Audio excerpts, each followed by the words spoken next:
Welcome to another episode of I'm Dying to Tell You. This is Dr. Mark Goulston. Learning more from the prospect of dying than I ever learned from living. You're in for a treat with this one because I looked over the many episodes I've already recorded, and I can't believe I haven't done this episode. So I hope it goes as well as my gut instinct tells me it will. As you know, these are unrehearsed, unscripted, unedited. What you see is what you get. I used to do presentations to groups, and occasionally I would say to them, if I could give you the secret to happiness for sure, and maybe even success in one word, and you agreed with it, and if you agreed with it, you promised to commit to acting on it, would you want to know what it is? And would you be willing to commit to it? And they were all gung ho. Oh, yeah, this is great happiness and success. And I would take out a piece of paper and I'd write down a little thing. And I'd hand it to the person in the front row in front of me on the left side. And they would open the piece of paper.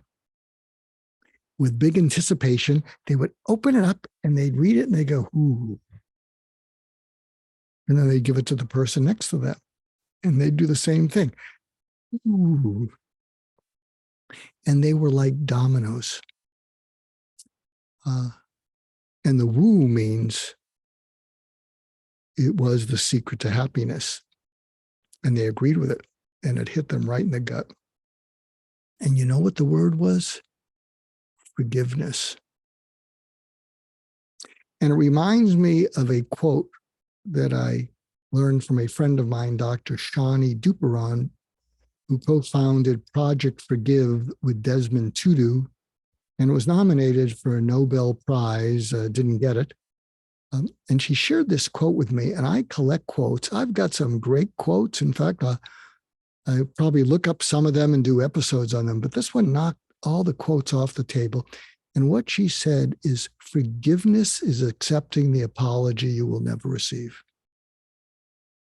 Forgiveness is accepting the apology you will never receive. When she told me that, I was driving and I went, whoa. I didn't know exactly what it meant, except I knew it was true.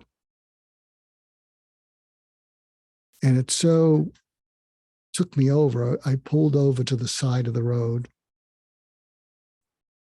And I thought about my dad. My dad died in 1995. He could be a little bit critical, sometimes a lot critical. And sometimes he might say something to me such as, what makes you think you know anything about anything? Not exactly a compliment. And it's when I'd be bringing up some crazy idea, I didn't know back then, I didn't know when I was in medical school that I'm some crazy creative. And I applied this to him. And this is what I heard him say from being gone for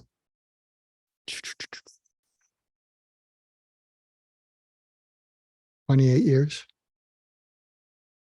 What he said to me is, you remember when I used to tell you, what makes you think you know anything about anything?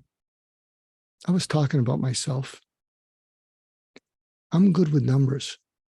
I'm confident with numbers.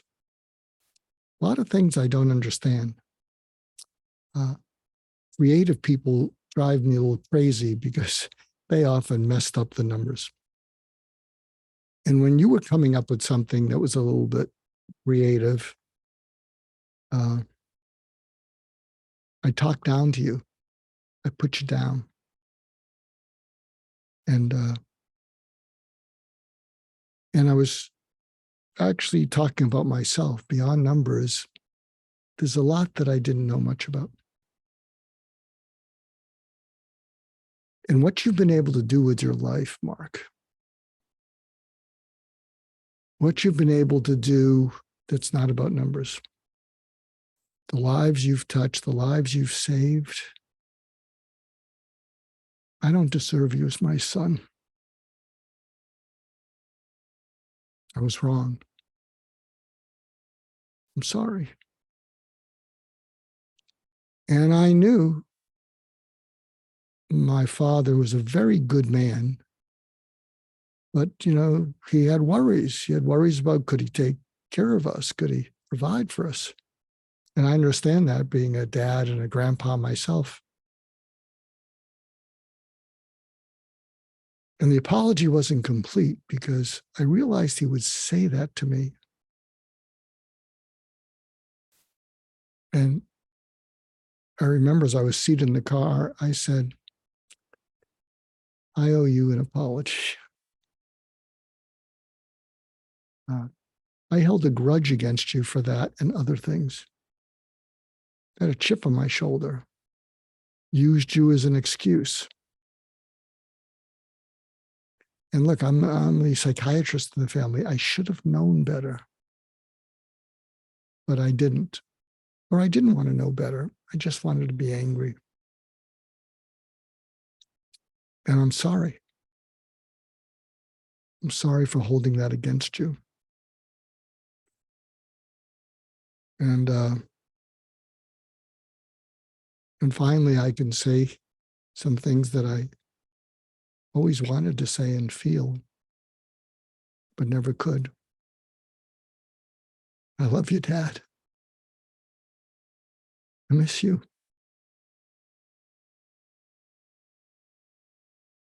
So write that down. Forgiveness is accepting the apology you will never receive. See who you can apply that to.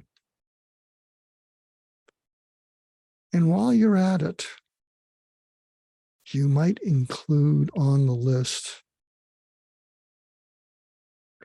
apologizing to yourself for ways you've beaten up on yourself, for ways you've